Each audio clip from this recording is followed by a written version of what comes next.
اچھا دوستو، چلتے ہیں آج دے خوبصورت ترین واقعے دی طرف۔ ایک بہت بڑا غرور اور تکبر رکھنے والا بادشاہ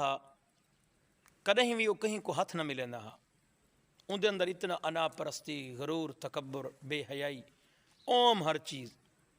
ایک بار وہ اچانک اندر گزر تھا ایک قبرستان دے وچوں، ایک فقیر دو قبریں دے درمیان بیٹھا کوئی چیز زمین دے وچ تلاش بیٹھا کریں دے۔ کھوڑی روکی ہے، اپنی سواری کو روکی سی بادشاہ دے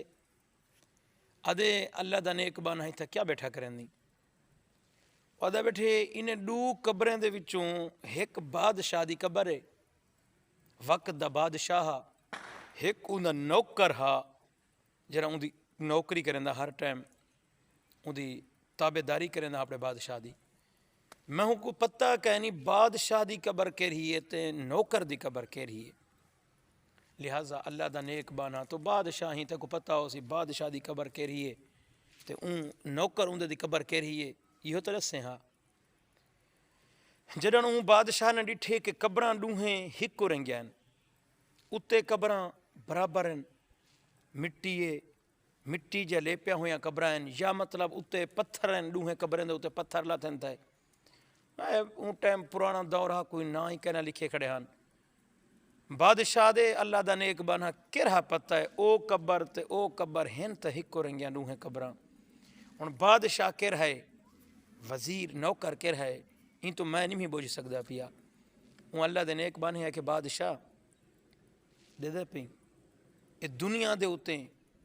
اے فرق ہیں، تو آدھی میں بادشاہ ہاں کہیں غریب کو سلام تک نہیں کریں دا تیرے اندر انا تکبر غرور حد کو لو زیادہ ہے۔ اج دیکھ قبر جری موت تو بعد جری قبر ملنی ہے ان دے اندر کوئی فرق کہنے بھی ان دا نوکر جرا بادشاہ دا وہ بھی مٹی دے اندر ستا پہ، وقت دا شہنشاہ بادشاہ بھی مٹی دے اندر ستا پہ۔ ہن اتو تے کو قبراں برابر نظر جاں پہ، ہکو رنگی قبر، ہکو رنگی مٹی، ہکو رنگا کفن ملنے وال اے دنیا دے فرق کی ہیں، اے کیہاں غرور، اے کیہاں تکبر، اے کیہاں بادشاہی دے اے آکڑاں، اے کتھوں ملین۔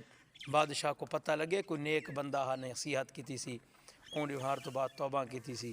اللہ پاکا میہاں مٹی قبر دی ملنی ہے، اے بھی پتہ کہنی کہ کو نصیب تھی دیئے، پتہ نہیں حادثات موت اندیے، پتہ ہی نہیں لگدا انسان کو کوئی دفناون والا ہی کہنی ہوندا، انجی جگہ تے کوئی پرندہ کھندے، چرندہ درندہ کھندے یا سمندر دے اندے وچ اندی موت کوئی پتہ کہنی۔ اللہ کو دعا مانگ اللہ موت بھی چنگی دے دے، اللہ کفن بھی نصیب کرے، اللہ قبر بھی نصیب کرے۔